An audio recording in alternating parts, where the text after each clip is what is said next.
দিনে খাতে পয়সা লাগে, স্বপ্নে খাতে কি পয়সা লাগে? আমার এক সাথী সে কয় কি দোস্ত আজকে স্বপ্নে দেয় যে এক প্লেট বড়ই বাটা খাচ্ছি, কপাল পোড়া। স্বপ্নে খাইছি যে একটা পয়সা লাগছে, তুই স্বপ্নে খাবি বড়ই বাটা খাবি কে? 3-4 প্লেট বিরিয়ানি খেয়ে ফেলবি। স্বপ্নে খাবো তা বড়ই বাটা খাতে যাবো কে? জান্নাতের ভিতরে কল্পনা করবো তা ছোট মোটো করবো কে? একজনে কয় হুজুর সত্যি কি যা চাবো তাই দেবে? আল্লাহর কি দিয়ে দেবে, তুই চিন্তা করিস না। কয় যে উক্কা খাতাম, কি যে মোহাব্বতে উক্কায় সুমো দিতাম, স্ত্রীর মুখের মোহাব্বতের সাথে একটা সুমো কোনোদিন দেইনি। বিড়ির ভাষারে এমন ভাবে সুসা দিতাম হুজুর, অন্য কোনো জায়গায় এরকম সুশি নেই। সেই বিড়ি আর হুক্কা আপনার কথা ছেড়ে দিছি, তবে তার প্রতি মায়া মোহাব্বত আছে। বেসতে গেলে কি আল্লাহর কাছে হুক্কা চালি দেবে? যা চাবো তাই দেবে? আল্লাহর কসম তুমি হুক্কা চাইলেও তোমারে দেবে, বিড়ি চাইলেও তোমারে দেবে, মদ চাইলেও দেবে, গাঁজা চাইলেও দেবে। যেটা যে সমস্ত হারাম থেকে তুমি দুনিয়ায় নিজেকে তওবা করে ফিরে আনছো, ওইগুলোর প্রতি তো টান থাকিয়াই যায়, ওইগুলোর প্রতি টান থেকেই যায়। নফসকে লাথি মাইরা নফসের সাথে জেহাদ করে এগুলো পরিত্যাগ করেছো তুমি, আর সেগুলো থেকে ছেড়ে দিয়ে আর কোনোদিন মুখে দাও নাই। কাজেই তোমার এই টান, তুমি জান্নাতে যে যদি বলো আমি ইয়াবা খাবো, আমি তাড়ি খাবো, আমি বিড়ি খাবো, সিগারেট খাবো, হুক্কা খাবো, সব তোমারে দেয়া হবে। তবে এদিক নোটক বা টুসকুট কথা হবে না। তবে এই অখাদ্য জান্নাতের ভিতরে খাইতে মনে চাবে না, অখাদ্য খাইতে মনে চাবে না।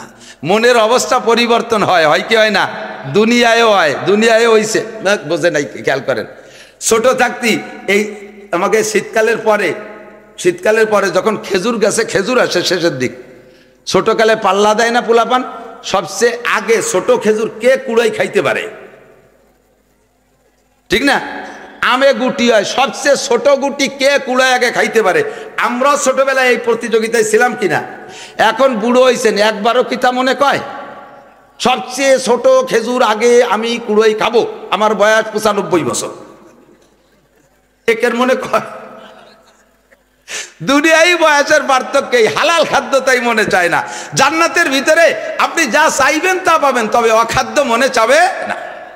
উদাহরণে এসে গেল আর একটা দোয়া সাথে বলে দেই। এক সাহাবা, আল্লাহ একটু তরদালিল বাব আসছে তাই বলছি, এর সাথে খুব একটা মিল না। এক সাহাবা আর এক সাহাবাকে বলতেছে, ভাই ফজরের নামাজের পরে আর মাগরিবের নামাজের পরে যদি 3 বার পড়ো আউযু বিকালিমাতিল্লাহি তাম্মাতি মিন শাররি মা খলাক, কেডা কেডা পারেন দোয়াটা? পারেন আগেতে পারা আছে? হ্যাঁ, ধন্যবাদ, জাযাকুমুল্লাহ। এই হলো আলেম উলামাদের দেশের পাবলিকের ফজিলত। যে এলাকায় আলেম নাই ও দেশের সাধারণ মৌলবীরা দোয়া জানে না। বলেন আলহামদুলিল্লাহ। এই দোয়া সকাল ফজর মাগরিব বাদে 3 বার করে পড়লে, কোরআনের ঘর দূরে, এখানে যদি মাদ্রাসা না থাকে, আশেপাশে নিকটে মাদ্রাসা না থাকে, একজন মানুষ যখন মৃত্যুশয্যায় শায়িত হয়, কয়জনের বাড়ি কোরআন শুদ্ধ করে পড়নেওয়ালা মানুষ আছে বলেন? সাধারণ পাবলিকের বাড়ি কয়জনের বাড়ি আছে? মহিলারা একটু পড়তে পারে, তাও তাদের বিভিন্ন বাধা আছে। যেদিন আপনি মৃত্যুশয্যায় সেদিন যদি বাড়ির মহিলারা তেলাওয়াত করার উপযুক্ত না হয়, উপযুক্ত না হওয়ার জন্য বিভিন্ন যে সমস্যা আছে সেই জাতীয় সমস্যা, অথবা সমস্যা নেই কিন্তু শুদ্ধ করে পড়তে পারে না, অশুদ্ধ তিলাওয়াতে 1 পয়সারও নেকি নেই। 1000 খতম পড়লেও একটা নেকিও পাবেন না যদি অশুদ্ধ হয়। আর হাদিসে আসছে মাইয়াত যখন মৃত্যুশয্যায় শায়িত থাকে তখন তার পাশে যদি কোরআনে কারীম তিলাওয়াত করা হয়, বিশেষ করে সূরা ইয়াসিন, তখন রহমতের ফেরেশতা তার জান নিতে আসে। তাতানাজ্জালু আলাইহিমুল মালাইকা, 500 ফেরেশতা আসে। এই পোলাপান যা করবা সব বাইরে থেকে করে গুটাই করবে, এই জায়গায় একটু নাড়াচাড়া করবা, কথা বলা যাবে না। তুমি মাইকের সামনে আইসে দাও, কি পরিমাণ পারো বোঝা যাবে না। এই জায়গায় বসলি তাতা খুলায় তেল দেওয়ার মতো, বোঝেন নাকি? কড়াই যখন চুলোয় গরম হয়ে যায় তারপরে 1 ফুট তেল দিলে স্যাত করে শুয়ে যায় না? ভালো ভালো পণ্ডিত বিটারা এই জায়গায় এসে বসার সাথে সাথে ওই স্যাত করে শুয়ে যায়। জিব্বায় পানি থাকে না, কি কবে টের পায় না, শুরু করছে থামতি দিশে পায় না, স্পিরিট ব্রেকার মারিয়ে দেয়, শেষ করতেই লেগে যায়, শেষমেশ কাজে কাজেই কয়ে যেন শেষ করে দেয়, আবার গোড়াইতে শুরু করে যা কইছে। এরপরে খানিক গল্প সল্প করে লাস্টে যে একটা সালাম দেয়, কিচ্ছু দিতে পায় না। জায়গাটা বড় ক্রিটিক্যাল জায়গা। যত মানুষ সামনে বসা আছে অতটা রুচি নিয়ে বসে আছে। প্রত্যেকটা মানুষের রুচি অনুযায়ী কম বেশ কিছু দিয়ে বসায় রাখতে হবে। এর নাম হলো হেকমত। এই হেকমত আর কৌশল করিয়া হাজার হাজার মানুষকে বসায় রাখা খুব কঠিন ব্যাপার। কাজেই এই জায়গা বয়ান করতে হলে পরিবেশটা আপনারা তৈরি করে দিতে হবে। নীরব নিস্তব্ধ থাকবেন, আসমান থেকে কথা আসতে থাকবে। আমি মাঝে মাঝে বলি, উদাহরণ দেই যে বক্তারা কথা বলার সময় হাত নাড়ে।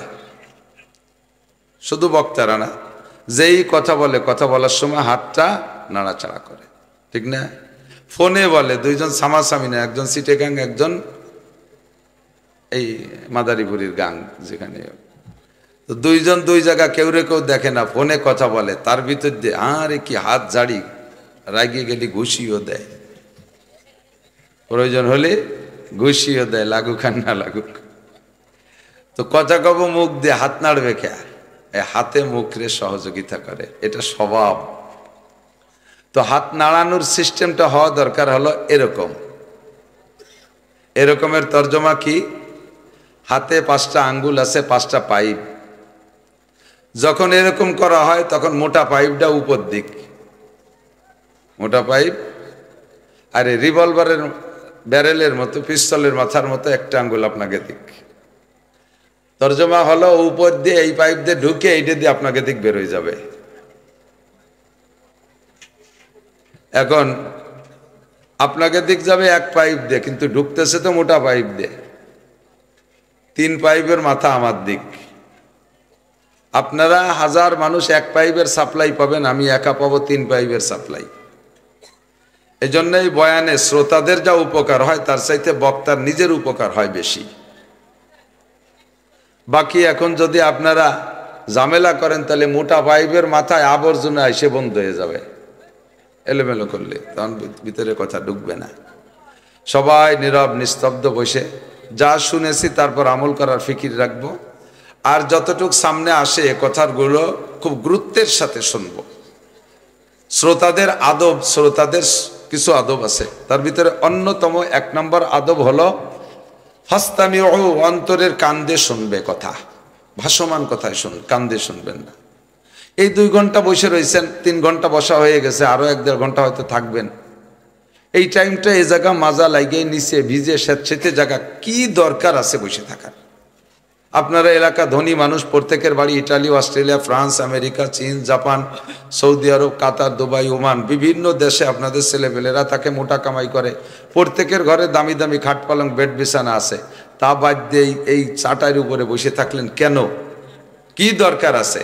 তো বসে যেহেতু রয়েছি কষ্ট করে, কাজে এখান থেকে বসে থাকার কষ্টের চাইতে ঘরে আরামে থাকার জায়গার চাইতে বেশি কিছু আমাকে ইনকাম করে নিয়ে যেতে হবে। কথা বলেন? তাহলেই আমার এই কষ্টটা সার্থক হবে, ঠিক আছে না? 1 নম্বরে ফাস্তামিও, যা বলবে বক্তা অন্তরে কান দিয়ে শুনতে হবে। 2 নম্বরে অন্তরের কান দিয়ে শোনার জন্য আল্লাহ বলেন ওয়া আনসিতু, অন্তরের কান দিয়ে শুনতে হলে অবস্থাটা কেমন হবে? ওয়াই হালিয়া, ওলামায়ে কেরাম, ওয়া আনসিতু মানে এবং চুপ থাকো বলবেন না, ওয়া আনসিতু অন্তরে কান দিয়ে শোনো এমতো অবস্থায়। ওয়াই হালিয়ার তর্জমা কি? এমতো অবস্থায়, দারা হালেকে, উর্দুতে কই আমরা দারা হালেকে, এমতো অবস্থায় যে মুখ বন্ধ রাখো। মুখ বন্ধ রাখোর তর্জমা কি? মুখের যত কাজ আছে শেষ হওয়ার আগ পর্যন্ত এই কাজগুলো করব না। 1 নম্বরে চলমান অবস্থায় বক্তা যদি কিছু বলতে বলে সেইটা ছাড়া বাকি আমার ইচ্ছায় নিজেরা কোনো কথাবার্তা গল্প সল্প করব না। 2 ঘন্টা কথা বলবো আমরা, এই 2 ঘন্টা একটা না কি বলবো মুখস্থ করে আসি নেই। আসার পরে বিভিন্ন ওলামায়ে কিরাম আসে, জনগণ আসে, মুসাফা সাক্ষাৎ খোঁজ গল্প করতে করতে কি বলবো কল্পনা করার সময় পাই না।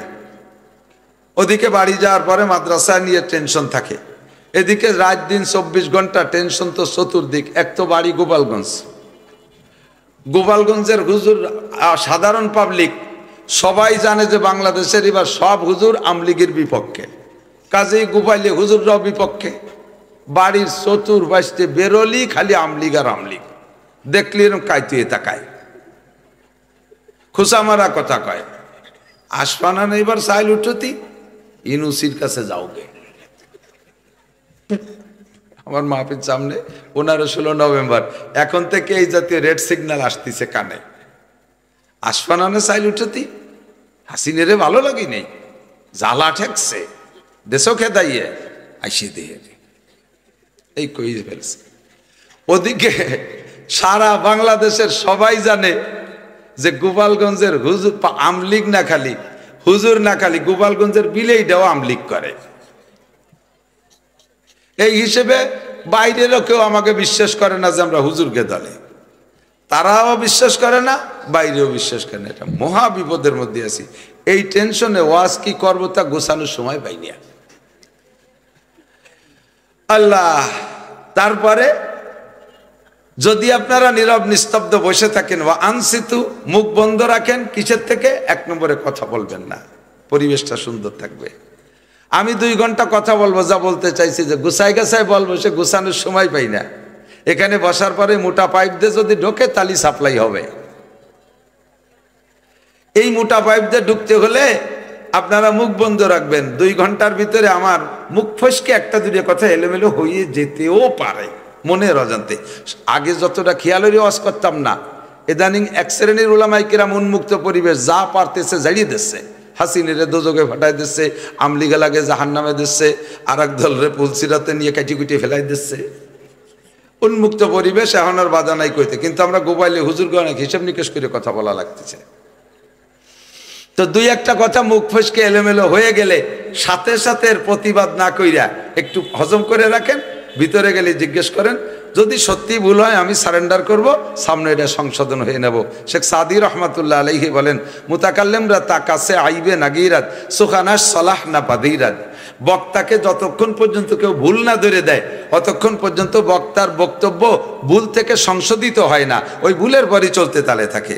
আপনারা যদি কেউ আমার পরবর্তীতে এসে ভুল ধরায় দেন, হুজুর এটা ভুল হয়েছে, এটা ভুল হয়েছে, সত্যি আমি কোরআন হাদিস দিয়ে মেপে দেখবো ভুল হয়েছে কিনা। যদি ভুল হয় আমি সামনে থেকে সংশোধন হয়ে যাব। এই ব্যাপারে আমি প্রস্তুত আছি। তবে এই পরিবেশের ভিতরে নষ্ট করবেন না, তাহলে লাইন নষ্ট হয়ে যাবে। আল্লাহ, আমারে একজন কলেজের প্রফেসর, এদিক মানুষের ভিতরে স্বাভাবিকভাবে জেনারেল শিক্ষিতদের ভিতরে 2 দলের মানুষ মুখর হয়। মুখর পর্যন্ত যারা কথায় খুব বাকপটু, 1 নম্বরে উকিল, 2 নম্বরে কলেজের প্রফেসররা মুখস্থ করে আইনে লেকচার দেওয়া লাগে।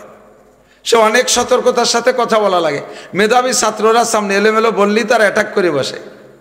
এমন একজন প্রফেসর আমাকে একটা কলেজের মাহফিলে দাওয়াত দিচ্ছে, হুজুর আমাদের কলেজে অমুকরে পাইছি আর আপনারে পালি পূর্ণ হয়ে যায়, তো আপনার টাইম, আপনি কি মাগরিবের থেকে সন্ধ্যা পর্যন্ত 1 ঘন্টা সময় দিতে পারেন? প্রফেসর টের পান নাই কি কইছি, মাগরিবের থেকে সন্ধ্যা পর্যন্ত 1 ঘন্টা সময় দিতে পারেন? আমি বললাম মাগরিব কোন সময় আর সন্ধ্যে কোন সময়, আর তার মাঝে 1 ঘন্টা কোন সময়? সরি সরি সরি হুজুর, ভুল হয়ে গেছে। আমি বললাম একটা কথা কইছেন তাই ভুল করলেন, আর 2 ঘন্টা কই তার মধ্যে 2-1টা ভুল হলি ধরি বসেন কে? যার জীবনও কোনোদিন ধরবো না তো অবস্থা। তো ফসকে বেরোয় যেতেই পারে কোনো বক্তা, শুধু আমি না, তাৎক্ষণিকভাবে মুখের উপরে প্রতিবাদ করবেন না, মজলিসের আদবের খেলাফ। ও আনসিতু, মুখ বন্ধ রাখেন, কিসের থেকে? 1 নম্বরে কথাবার্তা, 2 নম্বরে চানাচুর, বাদাম, বিস্কুট, পানে জাগর কাটতে পারবেন না, মোবাইলে বন্ধ করে দেবেন, ঠিক আছে? তাহলে কি হবে? আল্লাহ পাক বলেন লাআল্লাকুম তুরহামুন, তাহলে অবশ্যই তোমাদের উপরে রহমত নাজিল করা হবে। আহা সুবহানাল্লাহ, জোরইনি। কাল সকালবেলা কি এত মানুষ এক জায়গায় হতে পারবো? সুবহানাল্লাহ কি কালকের জন্য রেখে দেবো? এখনই একবার, আর একবার, যে কয়বার বলছেন আপনাদেরই লাভ হয়েছে। জান্নাতের মধ্যে বড় বড় ফলদার গাছ লাগানো হয়ে গেছে। ওয়াজিল্লিম মামদুদ, ওয়াজিল্লিম মামদুদ, লম্বা লম্বা ছায়াওয়ালা গাছ, ও তালহিম মামদুদ, আর সাথে একই গাছে ভ্যারাইটি কিসমের ফল, এক গাছে গাছের গুঁড়া উপর দিক মাথা নিচের দিক, গাছে আম হইছে, আঙ্গুর হইছে, কাঁঠাল হইছে, নারকেল হইছে, এক সাইড দিয়ে সে কলাও রয়েছে সেই গাছে, তাতে সে কলায় খোসা নাই। সুলিয়ে খাতি সময় নষ্ট করা লাগবে না, কোন সুবহানাল্লাহ। কলা সুলিয়ে খাইতে সময় লাগে না? জান্নাতের মধ্যে কোনো সময়ের অপচয় নাই, খালি নিয়ামত উপভোগ করবেন, হাঁটবেন, সুলা কলা গালে বাঁধবে, কামড় দেখেই ফেলবেন। তাও এত অলস হবেন, এত অলস হবেন, ইন্টারন্যাশনাল অলস হবেন, কেউ এই কলারে কামড় দিয়ে খাবে না, একটু ধরিয়ে গালে দেবে না। ফেরেশতারা কবে কি ব্যাপার, খান না কে এত ফল? আমরা তো ফেরেশতা আমাকে খাওয়া নাই, এ যেভাবে দেখতেছি যে আমাকেই পরানে চাচ্ছে, আপনারা খান না কে? তখন আপনি কি বলবেন জানেন? কিডা ছিঁড়িয়ে গালে দেয়, কি আহ্লাদ, মুসা বিন শামসের এসছে আহ্লাদ। তারে বলে ভাত খাতে একজন গালে উঠে দেয়, ওই সময় 2-3 জন পাও চিবিয়ে না দিলে কাতি পারে না।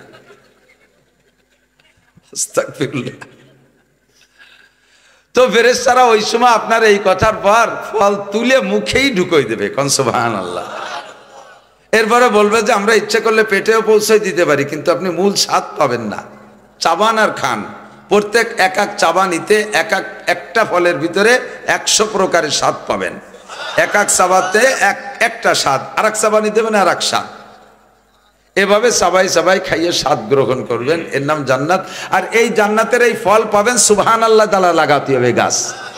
যত সুবহানাল্লাহ পড়বেন, হাঁটবেন আর চলবেন, গাছ লাগাবেন। গাছ লাগাবো, এত জায়গা কোন জায়গা বেস্টের মধ্যে? যেদিন আপনি পড়ছেন লা ইলাহা ইল্লাল্লাহ, ভাই মোটে শিয়েতি পারলাম না, শ্রোতারা এই ওয়াজের মাঠে যে কলেমা বাক করে ফেলাইছে, বক্তারাও বাক করে ফেলাইছে। বক্তারা কয়ে ছাড়ি দেয়, জোরে কান লা ইলাহা, শ্রোতারা হইতে শুরু করে ইল্লাল্লাহ, এগুলো একটু কবেই না। আর বক্তা লা ইলাহা কইতে কইতে লাস্টে ইল্লাল্লাহ কা ভুলে যায়। কতবার যে বলছি, সব বক্তাকে, ওলামায়ে কিরাম যারা আছেন সবাই শিখে নেন। জানেন না তা না, এটা ভিতরে আজ আলোচনা না থাকার কোনো প্র্যাকটিস নেই। আপনি যদি শুধু লা ইলাহা বলে ইল্লাল্লাহ বলার আগে মারা যান, আপনি বিনা হিসাবে জাহান্নামী, আপনি পাক্কা কাফের। কেন কাফের? আপনি লা ইলাহা বলেছেন, কি মানে? কোনো ইলাহ নাই, তার মানে আল্লাহও নাই।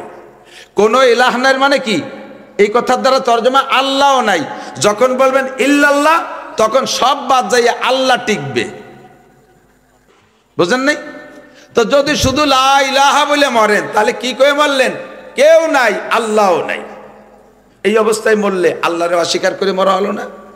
এই জন্য জিকির করার সময়, কলেমা পড়ার সময়, জিকিরের সময় লা ইলাহা বলার পরে ইল্লাল্লাহ বলার জন্য ব্যস্ত হয়ে যাবেন। এর ফাঁকে যেন মরিয়ে না যায়, এর ফাঁকে যেন মারা না যায়। লা ইলাহা বলার পরে ইল্লাল্লাহ বলার আগে আল্লাহ তুমি মানে মারিও না, এই জন্য জিকির পূর্ণ বলবেন। বক্তারা কয় লা ইলাহা মানে আল্লাহ নাই, শ্রোতারা কয় কোন কি আল্লাহ আছে তো। বক্তা শ্রোতার মধ্যে জিকির নিয়ে একটা ঝগড়া। একবার পড়ি লা ইলাহা ইল্লাল্লাহু মুহাম্মাদুর রাসূলুল্লাহ। 15 বছর বয়সে সাবালেগ হইছেন, নাবালেগ থাকতে যত জিকির করছেন তাতে আপনি মুসলমান হন নাই, মোমেন হন নাই। কারণ ওই সময় আপনার দপ্তর তৈরি হইনি, খাতা আসে না, ফেরেশতা অফিস হইনি আপনার নামে। ওই সময় যা জিকির করবেন নাবালেগ থাকতে যা করছেন না, সবগুলো নেকি হয় নাই তা না, ওই নেকি পাইছে আপনার নেককার আব্বা মা। সুবহানাল্লাহ কয় না একবার? এত বড় একটা লাভের কথা কলাম বুঝে উঠতে পারে না। শিশুকালে বালেগ হওয়ার আগে সন্তানের যত ইবাদত করে সব ইবাদতেরই নেকি আছে। যেহেতু তার খাতা তৈরি হয় নাই, আমলনামা আসে নাই, ফেরেশতা আসে নাই, তার মোহরি লেখক আসে নাই, তার নামে অফিস তৈরি হয় নাই, কাজেই ওই নেকিগুলো তার আমলনামায় জমা হয় না, ওই নেকিগুলো তার নেককার আল্লাহওয়ালা আব্বা মার আমলনামায় জমা হয়। সাবালেগ হওয়ার পরে প্রথম যে কলেমাটা পড়ছেন, ওই কলেমার দ্বারা আপনি মোমেন হয়েছেন। এবার মোমেন হওয়ার দ্বারা কি হয়েছে? সর্বপ্রথম যখন পড়ছেন লা ইলাহা ইল্লাল্লাহ মুহাম্মাদুর রাসূলুল্লাহ, সঙ্গে সঙ্গে আপনার জন্য জান্নাতের মধ্যে এই দুনিয়ার মতো 10 দুনিয়া পরিমাণ জায়গা লেখা হইয়া গেছে। দলিলও ফাইনাল, রেকর্ডও ফাইনাল, একবারে মিউটেশন কমপ্লিট, রেকর্ড আপনার পর্চা টর্চা সব জমা হয়ে গেছে। এখন জমি জান্নাতের মধ্যে আছে, এই ফাঁকা চেটিয়াল ময়দান, ওর মধ্যে গাছ নাই, পালা নাই, ঘর নাই, বাড়ি নাই, কোনো কিছু নাই, একটা কিচ্ছু নাই। ওখানে যা ফাঁকা জমিটা দলিল হয়েছে ওইটা ভরবেন জমিনে বৈশা, যতবার বলবেন সুবহানাল্লাহ অতবার গাছ লাগানো হতে থাকবে, যতবার কোরআন শরীফের আয়াত পড়বেন অতবার বিল্ডিং হতে থাকবে। কোরআন শরীফের আয়াত দিয়ে বিল্ডিং বানাতে হয়, খেয়াল করে না, কোরআন শরীফের আয়াত পড়িয়া বিল্ডিং বানাতে হয়। এখন আপনি যতগুলো আয়াত পড়বেন না দুনিয়ায়, আপনার জান্নাতের মধ্যে বিল্ডিং অত তালা হবে। এবার যদি আপনি খালি আলহামদুলিল্লাহর হাফেজ হন, তাহলে আপনার বিল্ডিং হবে 7 তালা। হুজুর 7 তালা হোক আর 1 তালা হোক, মোটে তালা না দিক, ওর মধ্যে কেন সোনের ঘরই না দিক, কোনো মতে ঢুকতে পারলি আয়, তা ঠিক আছে। তবে বেচতে যাইয়া কোনো আফসোস থাকবে না, একটাই আফসোস মনের মধ্যে জাগবে, পাশের বেচতে হলো হাফেজ আব্দুর রহমানের, এই যে 11 জন হাফেজ নিল না, ওকে বিল্ডিংগুলো এক পাশে হাফেজ কলোনি, এই হাফেজ কলোনি বলিয়া 6666 তালা বিল্ডিং, ওরা একজন হাফেজ হইতে কমপক্ষে 1000 বার খতম পড়া লাগছে, 1000 বার পড়ার আগে হাফেজ হইতে পারে না। তো ওদের এক একজনের বেস্তের ভিতরে 1000 করে 6666 তালা বিল্ডিং, তার পাশের বেস্তে আপনার 7 তালা, তাহলে ওগে বেস্তের বিল্ডিং এর সামনে আপনারটা রান্নাঘরের চেয়েও ছোট না? সেই সময় আরে কাজ ধরলাম কি, আপনি তখন বলবেন, কি বলবেন জানেন? রব্বানা আবসারনা ওয়া সামি'না ফারজি'না না'মাল সালিহান ইন্না মুকিনুন। রব্বুল আলামিন কত সুন্দর করে উলামায়ে কিরাম বুঝাইছে। আল্লাহ পাক বলবেন, ফেরেশতারা বলবেন, জাহান্নামের ফেরেশতা আলাম ইয়াতিকুম নাযির, জাহান্নামীদেরকে বলবে আলাম ইয়াতিকুম নাযির, তোমার কাছে কি ভীতি প্রদর্শক ওয়াজ করনেওয়ালা বক্তা কি কেউ যায় নেই? সেদিন তো আর না কোয়ার কায়দা নাই, কারণ পিঠ মুড়াই দিয়ে গুগু মুড়াই দিয়ে বান্ধা রয়েছেন, গলার উপর দিয়ে শিকল দিয়ে হাঁটুর তল দিয়ে নিয়ে টাইট করে বাঁধ দিয়ে টেনিস বল বানায় ফেলাইছে, দৌড়ানোরও কায়দা নাই, ডান্ডা বেড়ি ভরানো রয়েছে, মিথ্যে কথা কওয়ার কায়দা নাই, মিথ্যে বলার সাথে সাথে আল্লাহ কায় নাক্তিমালা ফাইক নো টাক বাট উস্কুত, কথা কবি দিয়ে তোর মুখে কিন্তু সুবার গুলু দিয়ে আটকাই দেবো, তোর হাত পায় কথা কবে, কাজে মিথ্যে কথা বলতে পারবেন না। বলবেন কি? ক্বালু বালা ক্বাদ জাআনা নাযীর, আল্লাহ খুদার কসম আমাদের কাছে বহুত ভীতি প্রদর্শক এসেছিলেন, অনেক বক্তা এসেছিলেন, সবাই সবকিছু বলছে, কিন্তু একিন হয় নাই, বিশ্বাস হইতে দুর্বল ছিল বিশ্বাসের মধ্যে। এখন সবকিছু আবসারনা ওয়া সামিনা, দেখতেছি শুনতেছি চোখের সামনে সবকিছু, ফারজি'না না'মাল সালিহান, আর একটা বার দুনিয়ায় পাঠিয়ে দাও, আমি হাফেজ না হয়ে আসবো না, মৌলানা না হয়ে আসবো না, তাহাজ্জুদ না পড়ে আসবো না, তিলাওয়াত না করে আসবো না। আল্লাহ পাক বললেন কাল্লা, আর হবে না, সময় শেষ, বহুত সময় তোমাকে দেওয়া হয়েছে। ওয়াজ শোনার পরেও তুমি 15-20 বছর বেঁচে ছিলে, তুমি কত ইংরেজি পড়লে, কত এসে মুখস্থ করলে, তুমি তো ব্রেন আছে ভালোই, তুমি সায়েন্স পড়ছো, তুমি বিজ্ঞানী, তুমি মোবাইল বানাও, তুমি মাইক বানাও, তুমি কম্পিউটার বানাও, পরের বানাইটা স্বার্থী পারো। আমাকে বাঙালিরা তো এগুলো বানাতে পারে না, পরের বানাইটা স্বার্থী তো পারে। কমপক্ষে তোমরা বাঙালি বিজ্ঞানী নসিমন বানাতে পারো, করিমন বানাতে পারো, আলম সাধু বানাতে পারো, এই 3 প্রকারের গাড়ি তো আমরা পারি। আর কিছু না পারো, পরের জমি রেকর্ড করে তো নিতে পারো, এ বুদ্ধি তো তোমার ছিল, কথা কয় না? একেবারে কিছু না পারো, কমপক্ষে দোকান খুলে বসে কসম খাইয়ে মিথ্যে কথা কয়ে লুঙ্গি বেচছো না, আল্লাহর কসম যদি 1 টাকা লাভ করি, এ শুনি আমার মতো বলদ মৌলবী মনে হচ্ছে কিনা দামে দিয়ে দিছে ভালোবাসে। পরে ভাষার দোকানে যাইয়ে বইছি, লুঙ্গি কয় টাকা নেছেন? কয় যে উনি তো কোনো লাভ করেন, আমার পরিচিত 1200 টাকা নেছে, 1 টাকা লাভ করে নাই। কয় যে হুজুর ওটা আমি বেচলি 1000 টাকা বেচলি, আমার 200 টাকা তাই, আর উনি 1 টাকাও লাভ করেন। এই ক্রিমিনালি কুটলামি ভালো বোঝো, এই প্যাসপোজ ভালো বোঝো। তো ওয়াজ শোনার পরে 20 বছর বাইচে থাকলে কেন কোরআন শরীফ পড়া শিখলে না? এখন আর তোমাকে সময় দেওয়া হবে না। 7 তালা বিল্ডিং কোনো মতে টাইনি টুনি শুরু ভাতে, ওই যে সিমলারা পড়ছিল কুটি কাটারা, ওকে সাথে ভরছিলে, ওই দিন একটা দালান হয়েছে, ওর মধ্যে থাও বড়িয়ে থাও, বড় বিল্ডিং এর দিক চাবি নেয়া, ওটা বানাইস নি। আল্লাহ আপনার কবরে, আপনার মৃত্যু সজ্জায় যখন শায়িত হবেন, তখন আপনার জান নিতে 500 ফেরেশতা আসবে। তাতানাজ্জালু আলাইহিমুল মালাইকা, তো তাফসীরে লেখা ওই সময় জান নিতে আসে ফেরেশতারা 500। আবার বলবেন না সুবহানাল্লাহ।